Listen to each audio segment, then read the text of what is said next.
Good evening, everyone. Welcome to our third interview and final interview of our Ward 1 candidates. Today, I will be talking with Yano Amara. Yano, thanks so much for joining us. Thank you so much for having me. I am, like you said, the last interview and the last on the ballot for August 26th. Oh, look at that. See, finding out all of the things, saving the best for last. Um, just kidding. Everyone's great.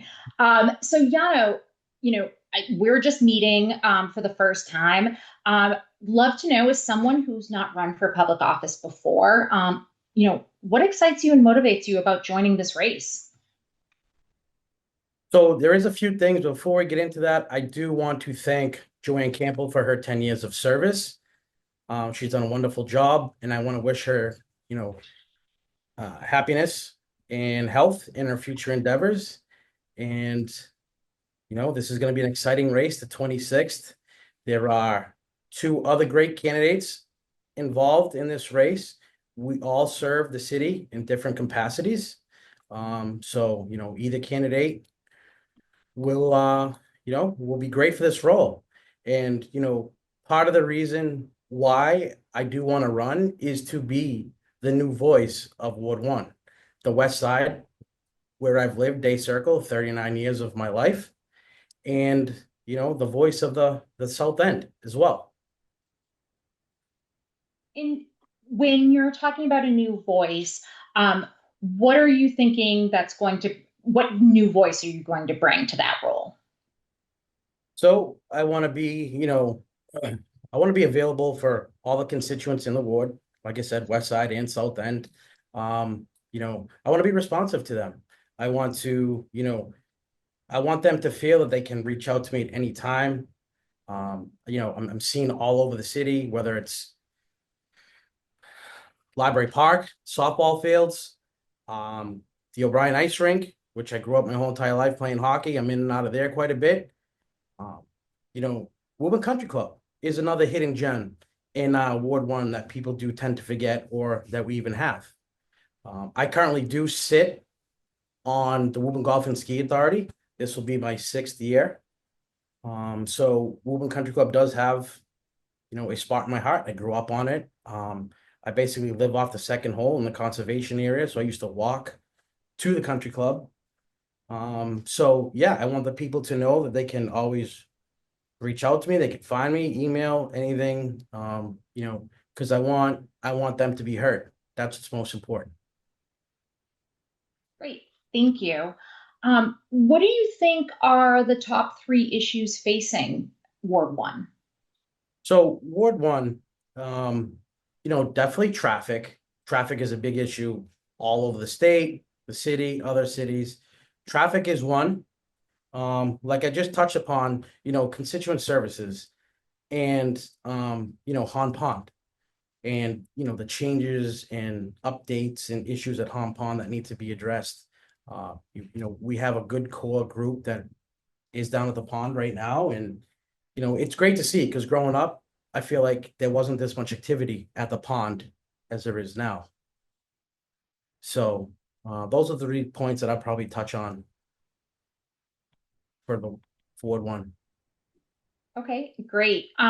When you're talking about traffic, is there any specific neighborhood or intersection that you really feel like needs some extra attention and effort? And if so, what would be something that you would look to do there? So throughout my day job, I've had a lot of experience with MassDOT and highway traffic engineers. And, as people know, Ward 1, Cambridge Road is a state highway, a state roadway, and Lexington Street up until where it meets Pleasant Street is a state roadway. Um, you know, so with that being said, on the west side by me, we have 3 daycares within 1 mile. With the change in traffic from 2 lanes to one at Cambridge Road by Whole Foods, I'm a little concerned that traffic is now going to back up to, actually, it's at the start of the daycare at 304 Cambridge Road, but back up to the old church on Cambridge Road. So I think, we need to have, the state constantly regulate the traffic lights and make sure, they're working perfectly to hopefully keep the traffic flowing as it should. Because if you take it a step further, we're in the heart of Four Corners, and there's another daycare at the Old Sons of Italy on Lexington Street. So, if you come out of my street at both ends of Day Circle and Mayflower Road, it's hard to get out. You see the traffic backups. So we need to keep working with the state to make sure that traffic flows, in those areas. By the pond. Now we have the new splash park at the Clap. Parking is an issue. People walk in the pond, park in the side of the roads, trying to park, find a place to park. Speed is obviously an issue down there as well, too. So, we need to stay on top of the city engineer, the traffic, Woburn Police, the traffic division, just to keep traffic flowing because, as we all know, we have 93 and 95 and Waze will take you off the highway, will bring you through neighborhoods, will bring you, so now Four Corners and, Cambridge Road and Bedford.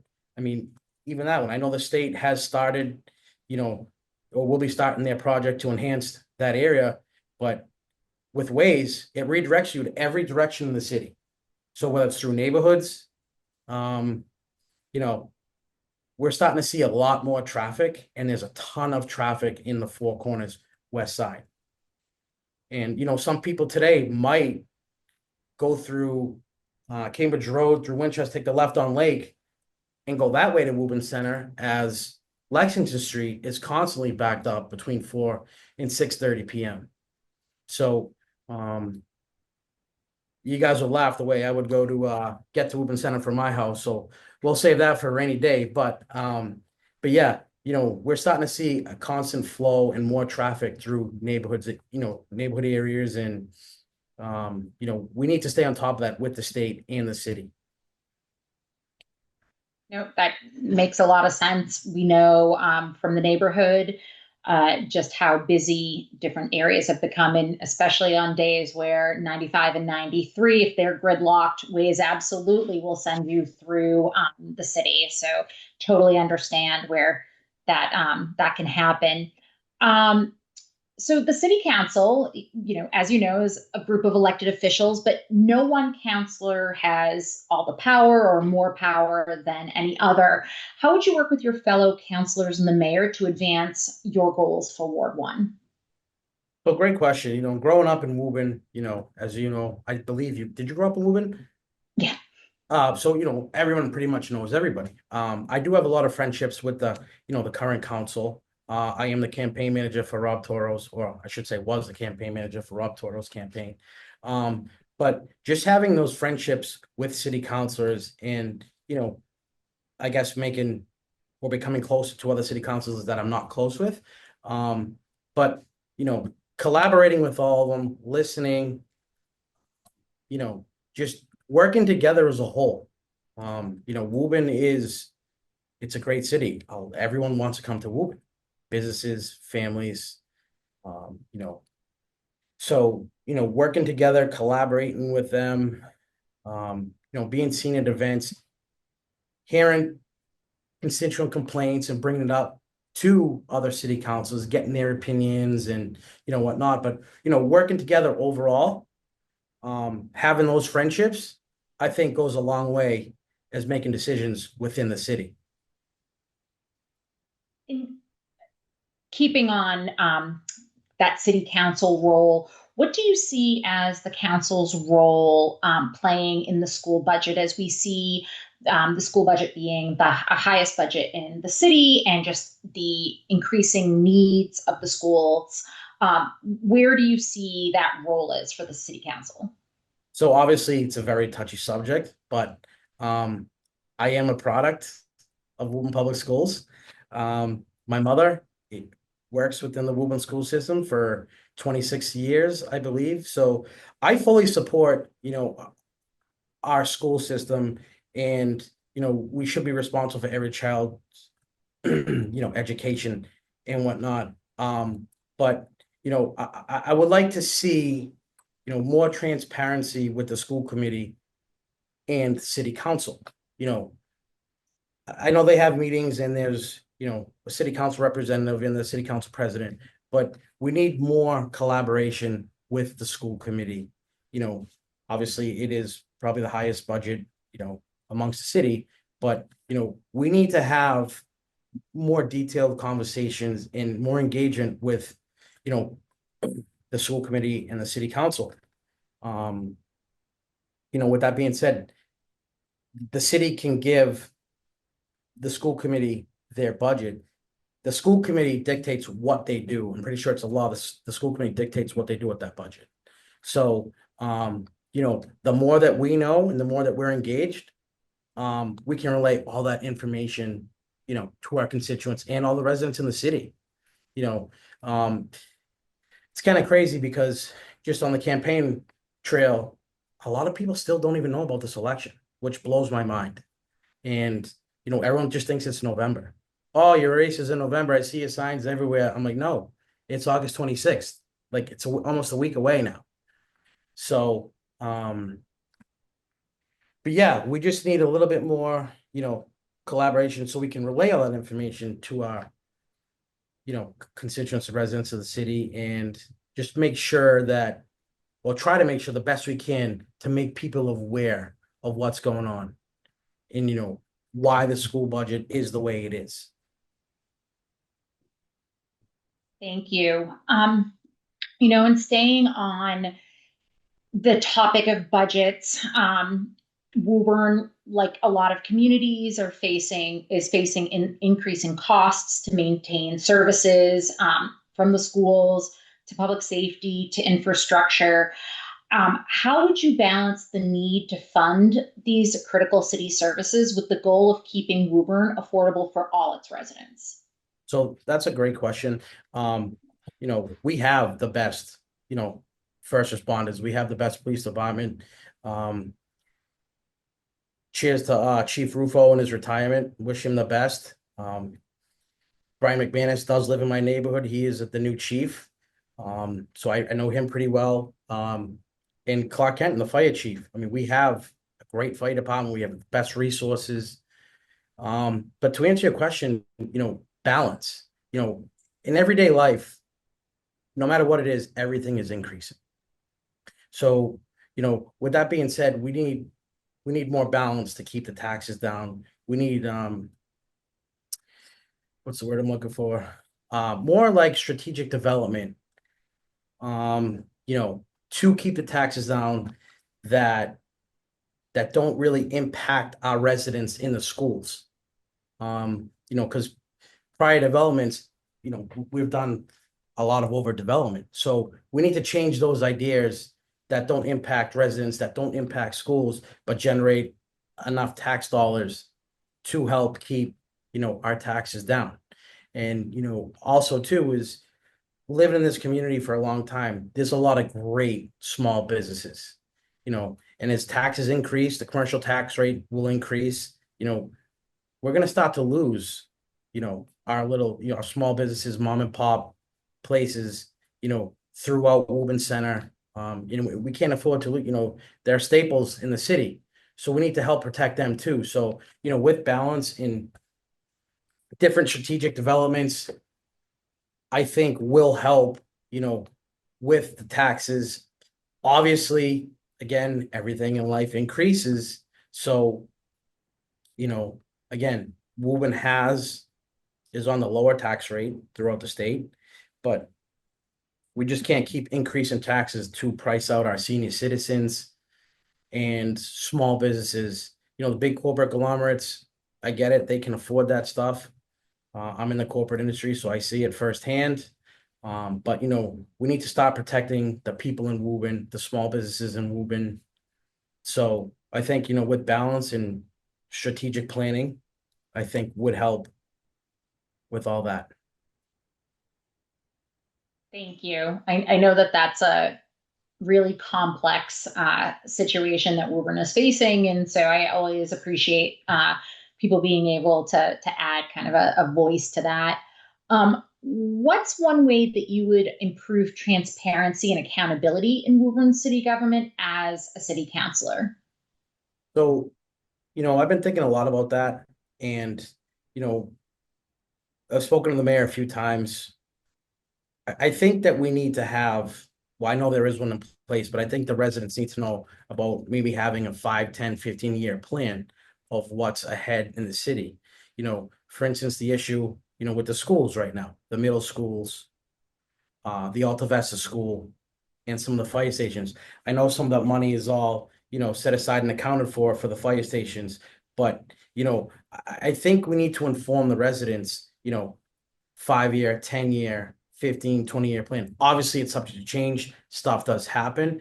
But if it's on the radar and it's laid out and residents know, you know, I think it softens the blow a little bit versus being blindsided. The fire stations are long overdue. Happy that, they're being, I guess, rehabbed and some new ones built.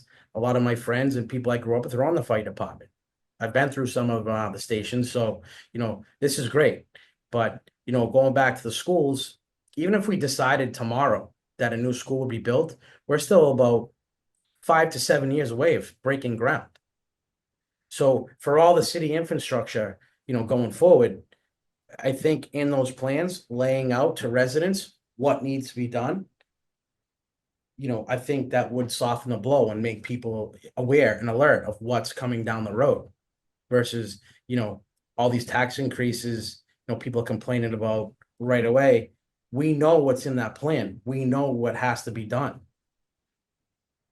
So I would like, I know the mayor does have his plans and, again, subject to change, but as long as people are aware, that's the biggest, the issue is, so I would like to have all my constituents in the ward, aware of what's coming down the road. Because just, the simple reason of just increasing tax dollars is just not, sustainable for anybody in the city. As this is Woburn, a blue collar city.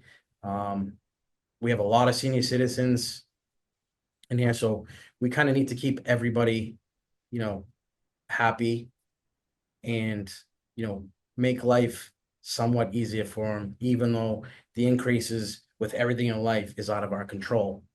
But so Yano, you mentioned, making sure that your constituents are aware of these different plans, which makes a lot of sense.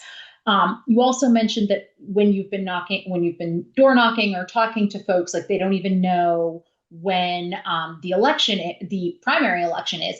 What might be a way that you would reach out to your constituents to ensure that they are getting these messages and that they are understanding what's going on in City Hall? So, I definitely want to set up some sort of, email blast that I can have constituents sign up for, that they can get updates that I can send out. Facebook. Not that I'm the best at Facebook. I probably need to do a little bit better, but, I would like to be able to update constituents, through that platform. You know, you can always have office hours, phone calls, emails. I like to would think or through my day job, you need to return every call, every email, every message. You need to get it back. So, I want constituents to know that if I'm not traveling, 24 hours, I would respond or, any updates that I receive, I can relay all that information to them. Um, you know, I know some of the city councils have done office hours, that's great. Obviously, people can't always make it. So, being available 24/7 and having the ability to return calls, emails, I think that will go a long way. And, once constituents know that you have their ear, you know, they feel they feel much better about reaching out to you and they know that you're listening and you truly care. Absolutely. And my next question was going to be about how are you going to stay connected, but I think you did a great job of answering that question. So before we wrap up, I do understand. So there's three of you running for Ward 1. And I think you have actually been a part of Kevin Meaney's previous campaigns. Yes. How are you differentiating yourself from him as someone who has supported him in the past for this election? So that's a great question. Kevin's a great guy. I have nothing against Kevin. Before I decided to run, I talked it over with my family and some friends back in early March. Um, I basically called up Kevin and said, listen, what are your plans? And at that time, he was like, listen, I'm not going to run. You run. I'm excited for you. I'll help you any way I can. So, I thought, maybe he wasn't going to run, which is fine. I actually heard that Amanda Javi might throw her name in the race. So I called up Amanda and I set up we met at Boston King Coffee, had a great conversation. And, I got to meet her, I got to learn about her. And, I told both of them I'm running. So when I hung up with Kevin, I didn't know about Amanda. I started my campaign, in March. So, like I said, both great candidates, both well qualified. They serve the city in different capacities. We all serve the city in different capacities, but you know, it's been great. A lot of positive feedback. I wish both candidates the best of luck. So there is no hard feelings, with Kevin, but so again, we have the preliminary election, August 26th, and both candidates have been working very hard. So, every vote matters. Absolutely. So I think before we wrap up, what would be the one unique attribute for you that is different for you than your two competitors that you would like folks to know about? So as I mentioned earlier, I have a lot of experience with MassDOT through my day job. Through the so traffic District 4 office, I deal with quite a bit. So I have the numbers and the contacts to reach out. Again, for city council, primarily for traffic. So I have experience also through my day job. I've been in front of conservation committees, city councils, zoning boards, and planning boards. So for the last 18 years of my career, I've been actively involved and been in front of many of those boards. So, I do bring some experience to, if I was elected, I do have some experience with all of I mentioned. So, you know, I am excited. This is going to be, this is great. And, also through my campaign trails, I've met, a lot of good people. I've been spending some time, at the pond and the Woburn Public Gardens. I was fortunate enough to meet Roberto D'Souza, who everybody knows in the city, and can't thank him enough for what he does at the pond, amongst everybody else. You know, but anyway, so I've gotten very close with Roberto, and I'm actually helping him enhance the crab trap. He's been looking for a couple lobster traps, so I was able to get my hands on a few lobster traps. So I just got him. So we're gonna enhance the crab trap from milk crates to lobster traps to catch all the the trash. So I've been working with him a lot. Some other issues too that I want to bring to light at Hong Pond is, the bridges. Some of the bridges are in disrepair. We need to, I know the city is working on it, but we need to address these issues, sooner than later. Walking through these ponds and being on the bridges, I've never seen more photographers in my life shooting all the wildlife from the bridges inside the pond. So that's always good to see. But we need to address these. I know the city is working on it. Hopefully, we can get some sort of grant from the state or an Eagle Scout project like we have in the past. But we need to stay on top of that. And also walking through some of the trails. We have some, invasive trees that are taking over the trails. We have a lot of ivy suffocating trees. We need to work with the Conservation Commission to enhance these trails, for people. I know we've done it in the past.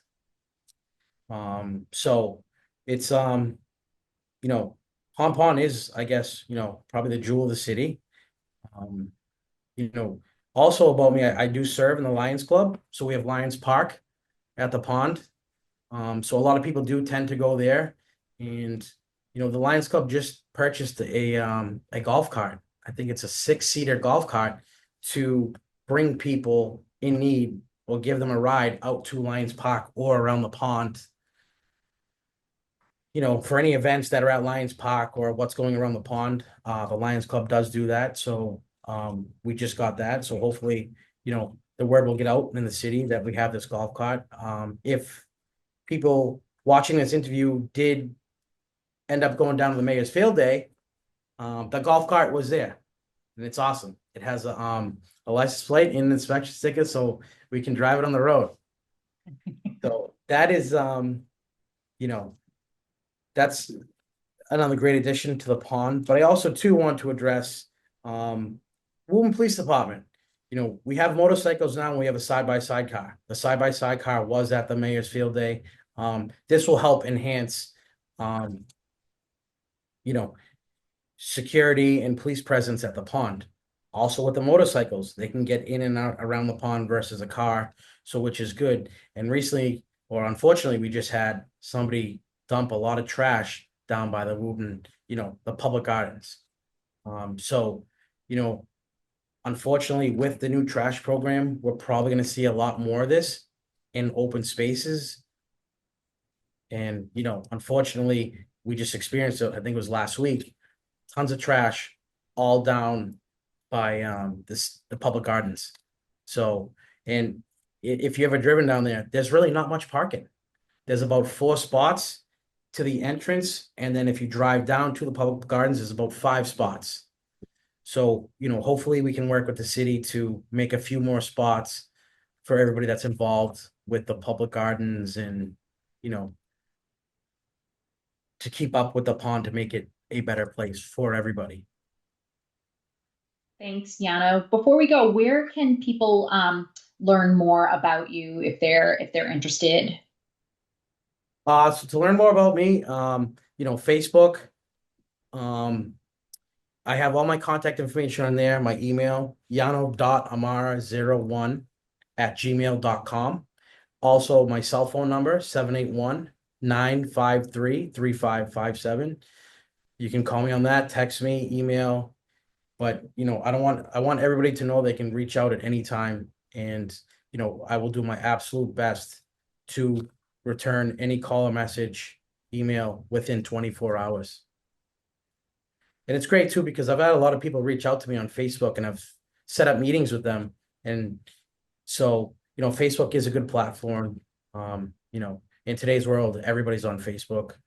I was one of the ones that started Facebook back in 2004 when I was in college. We were the first users of Facebook. So it's just funny to see that everybody uses Facebook today. So that's probably the best way to get a hold of me, email or cell phone, like I said. Great. Thank you so much for your time today. Um, Everyone, as a quick reminder, for those of you who do live in Ward 1, the primary election will be held next week on Tuesday, August 26th from 7 a.m. to 8 p.m. So we really hope that you go out to the polls. We understand it's the week before Labor Day, but it is an important election. It is 3 new candidates, no incumbent in Ward 1. So please make sure that you're going out there and having a vote. And if you need to learn more about any of our candidates, please watch interviews or go to their different websites or Facebook pages, as they have mentioned in all of their interviews. Thanks so much, everyone. Have a great day.